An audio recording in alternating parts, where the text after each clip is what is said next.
Hello guys, good morning. Ito nga pala tayo ngayong araw papunta sa aming taniman sa likod ng aming bahay.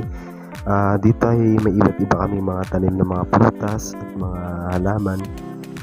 Isa na nga dito itong ube, malaki na.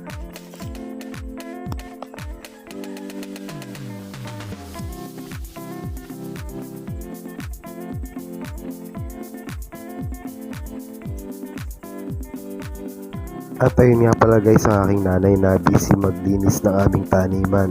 Maaga siya pumunta dyan upang gamasan at magtabas ng mga damo dito sa aming taniman para malinis tignan.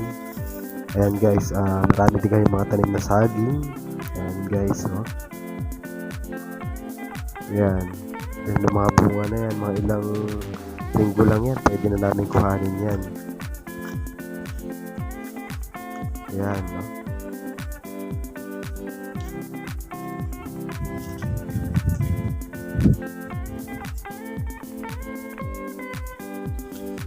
At dito naman sa banda na ito guys, ayan may mga tanim yan na kamuting kahoy o yung tinatawag din namin dito sa Cavite na balinghoy. Ayan guys, so katatanim lang yan pero may sibol na agad siya. Mga ilang buwan pa lang din yan, pwede na yung mahukay at may luto.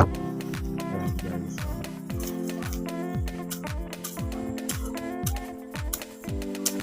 Ayan, aking nanay na patuloy maglinis dyan ng aming taniman.